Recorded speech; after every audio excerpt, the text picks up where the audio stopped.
What if your wallet could shop for you? No browsing, no checkout, just one query, and the perfect item arrives. Welcome to the AI shopping revolution, where buying is effortless and it's pure AI dope. Okay, so picture this, right? You open up your digital wallet and you're like, hey, find me the best noise-canceling headphones. Got to be comfy for like long flights. Budget's around $200. Boom, done.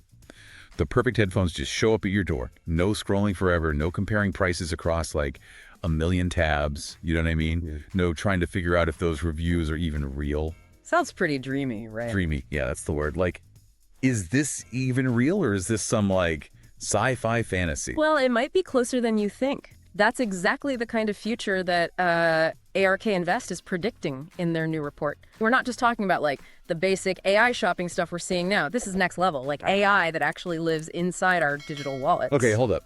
AI living in our wallets. Mm-hmm. What does that even mean? Are we talking like a little robot dude sorting through Amazon for me or what? Maybe not a robot dude, but you're getting the idea.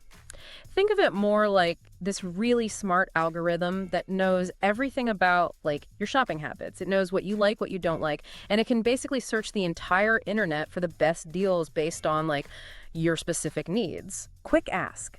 Almost 95% of you watch our videos but still aren't subscribed. Please click subscribe. It really helps us grow. And if you're not loving our content, you can always change your mind. Thanks, and back to it. So these AI agents, they could be a total game changer then, right? Make online shopping way less of a headache. But is anyone actually doing this yet? Or is it all just like theoretical? Oh no, it's definitely starting to happen. Companies are already trying this out. Like take ShopPay, for example. They're integrating with a company called Perplexity.ai. Perplexity.ai. Yep. Okay, I've heard of them. They're the ones with that super powerful AI search thing, right? Exactly. And now they're bringing that technology to the world of online shopping. So instead of just typing, I don't know, like headphones into a search bar, Yeah. you could actually have a whole conversation with the AI about what you're looking for. Yeah. Like you could say, I need headphones that are good at blocking out noise on planes, but won't, crush my skull. And the AI can actually understand that. Yep. Using Perplexity's technology, the AI can understand what you mean and find products that match. It's like moving beyond keywords and making shopping more natural, like actually talking to someone. Wow, that's way more advanced than just your basic product recommendations. So ShopPay is one example. What about other companies? Anyone else jumping on this bandwagon? Well, there's Klarna, the buy now, pay later company. They're using OpenAI. OpenAI, the ChatGPT people. That's them. Klarna's using OpenAI to personalize product suggestions within their app. So they're not just recommending random stuff. They're actually using AI to understand your style, to tailor the recommendations to you specifically. Okay, so now it's getting clearer. Instead of just using our digital wallets to pay at the end, they become like the actual starting point of our whole shopping journey. Right. It's like having a personal shopper who lives in your phone. Okay, that's kind of blowing my mind. But how would the actual user experience change? What would that look like? Hey, want our free AI dope top AI tools that we use? Chat below. It's our live Google Sheets packed with over 100 killer tools, video, music, photos, AI voices, productivity, script writing, YouTube hacks, captions, the works. Always growing. Live Google Sheet. Always free. AI, dope top AI tools that we use. Download and chat below. Back to the show. Well, think about it. Right now, your digital wallet is just a place to keep your cards, maybe track your spending. But with AI, it's like it becomes this command center for all your shopping. You tell it what you want, and it just takes over. It searches, it compares, it filters, and it shows you the best options based on, what you've told it and your past behavior. So it's like it takes all the annoying parts out of shopping. Yeah, basically. The goal is to make shopping online truly effortless. I mean, it sounds almost too good to be true. Are there any downsides to this whole AI shopping thing? Well, the report makes a really interesting point about the Amazon's Choice badge. Oh yeah, that little blue ribbon thing. Doesn't it basically tell you, buy me, I'm the best? Yeah, exactly. And it actually works. I think they say it boosts sales by 25%. Wow, just a little badge. People trust Amazon. They trust their recommendations. And that's something that AI agents are going to have to figure out. They need to earn that same level of trust. Right, because if they're just constantly pushing products that, we don't actually want or bombarding us with a million ads, no one's going to use them. Exactly. It's got to be about providing real value, not just trying to, sell you stuff for the sake of selling you stuff. So building trust is going to be a huge hurdle for companies that are trying to, convince people to shop this way. But if they can pull it off, Yeah. it seems like this could totally change the game, right? It'd be a world where the power shifts from, the big platforms to us, the shoppers. Totally, yeah, that's the whole idea. The report actually uses this term marketplace agnostic to describe what could happen. Marketplace agnostic. Okay, that's a mouthful. What does that even mean? Basically, it means we wouldn't be so reliant on, specific platforms. Like right now, we all go to Amazon for pretty much everything. Yeah. But in this marketplace agnostic future, our AI would be searching everywhere. Not just Amazon, but all the other online stores too. It wouldn't matter where the best deal is, the AI would find it. So instead of just automatically going to Amazon, we could rely on our AI to compare everything across all the different marketplaces. Exactly. And it wouldn't just be about price. The AI would factor in shipping, return policies, all that stuff. Even, things like, is it ethically sourced? Is it sustainable? If those things matter to you, the AI would take that into account. Okay, now we're talking. Yeah. That's a real game changer. Sure. It could be huge for smaller businesses. Yeah. If they don't have to compete with Amazon's massive marketing budget, they could actually stand a chance. Totally. But there's a big question here. What's that? How do you get people to actually switch over to this new way of shopping? It's one thing to trust your digital wallet with, your credit card info. It's a whole other thing to trust it to actually buy stuff for you. Yeah, that's true. I mean, it's a big leap of faith. But the report, they talk about this, right? They compare it to something we're all pretty familiar with, like credit card rewards programs. Oh, that's a good point. Think about how those programs have, totally changed how we shop. I mean, we all love getting those points, the cash back, the discounts. We love feeling like we're getting a little something extra. Oh, I am 100% guilty of that. I'll go way out of my way to earn a few extra miles or get a discount on my next purchase. So you're saying digital wallets could offer similar rewards for using their AI agents? Exactly. It's about giving people a reason to try it out, a reason to, make that switch. It could be cashback, discounts, maybe even exclusive access to certain products or deals. The report actually talks about how this is already happening in the travel industry. 36% of Gen Z and 32% of millennials use those credit card travel portals instead of, those third-party sites. Why is that? Because they get better rewards. It's that simple. See, there's your proof. Everyone loves rewards. Yeah. So if digital wallets can tap into that, that psychology, it could be a powerful way to get people to use AI shopping agents. But it can't just be about the freebies, right? It's got to actually be a better experience. You're totally right, and that's where personalization comes in. You know how Netflix always seems to recommend something you'll actually want to watch? Okay, that is kind of creepy how well they know my taste in movies. Right. Well, the report talks about that. It says that 80% of the content viewed on Netflix, it's all driven by their recommendation engine. Wow, 80%. So basically, most people are just watching whatever Netflix tells them to watch. Pretty much. It's the power of truly understanding someone's preferences and using that knowledge to create a personalized experience. So you're saying AI shopping agents could do that for e-commerce? Yeah. Instead of just seeing a generic list of products, your AI would curate a selection just for you based on your style, your needs, all that. So it'd be like having a personal stylist, but for everything. Exactly. It would know, you love sustainable clothing, or you always prioritize comfort over trends, or maybe you have a thing for vintage denim jackets. Okay, I'm listening. The AI would find you those perfect items, even if they're tucked away in some tiny online shop you've never heard of. You wouldn't have to spend hours searching and filtering. Wow. This is starting to sound pretty amazing.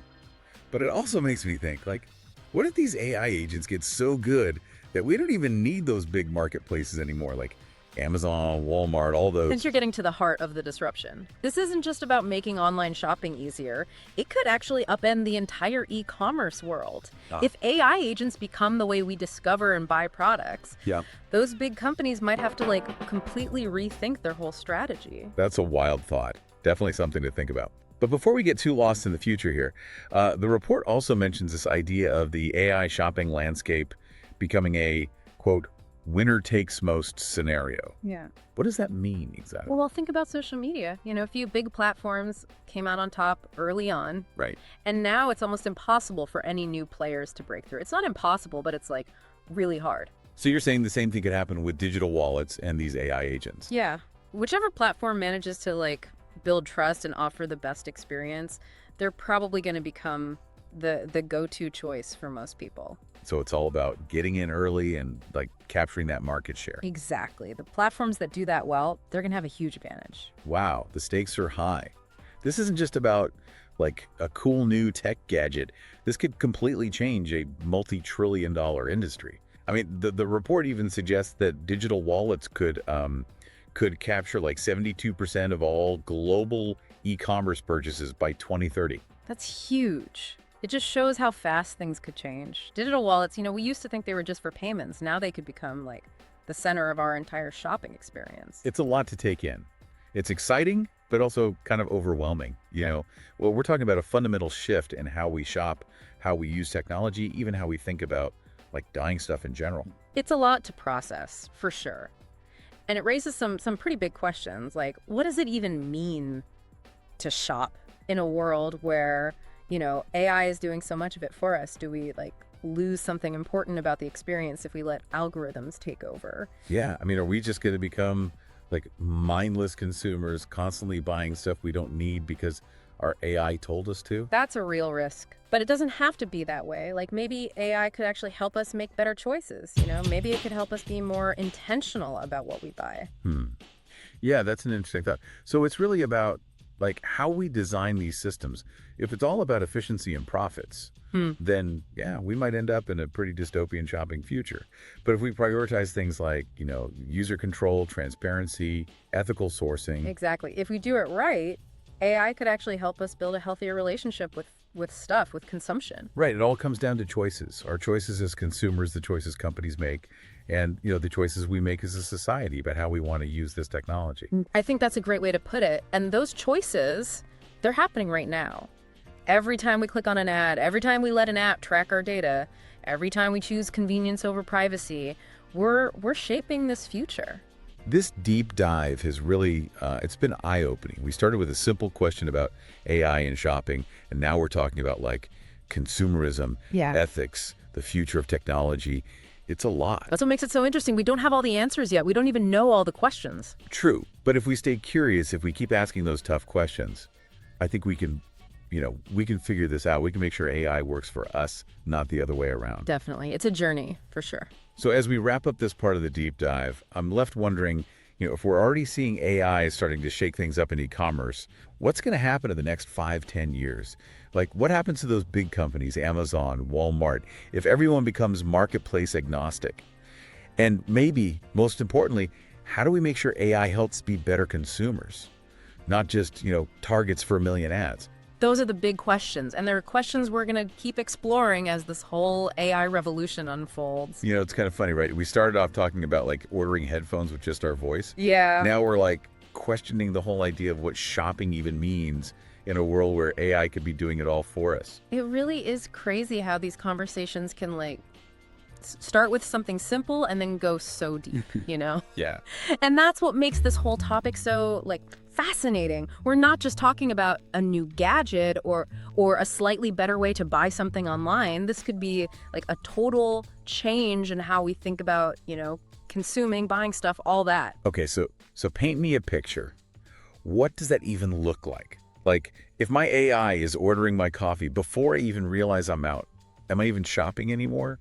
Or is it more I don't know, just automatic? It's it's like the difference between going to the grocery store yourself versus having a personal chef who just, keeps your fridge stocked with all your favorite food. Right.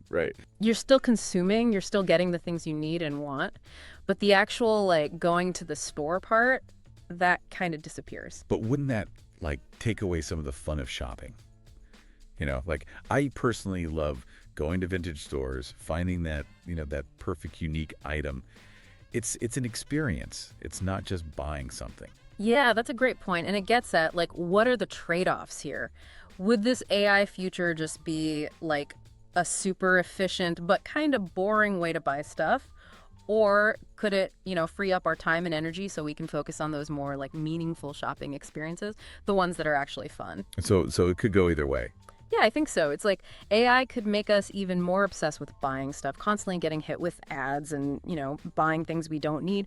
Or it could help us, break free from that, like curate a more intentional way of buying things, a more fulfilling relationship with the stuff we own. Okay, so how do we make sure it goes in the right direction? Well, that's why it's so important to be having these conversations now while this tech is still being developed, because it's not just about like the code, right? It's about the values, the intentions that we put into these systems. Right. Like if we design them just to be efficient and make money, then yeah, we might end up in a pretty bad place. But if we're thinking about user control, transparency, even like ethical sourcing, things like that, then maybe AI can actually help us build a better relationship with, with all the stuff we buy. So it all comes down to choices then, huh? Exactly. Our choices as shoppers, the choices companies make when they're building this tech, and just like the choices we make as a society about how we want to use AI in our lives. Want more AI dope? Click this next video to discover how Perplexity AI is revolutionizing the way we search and learn.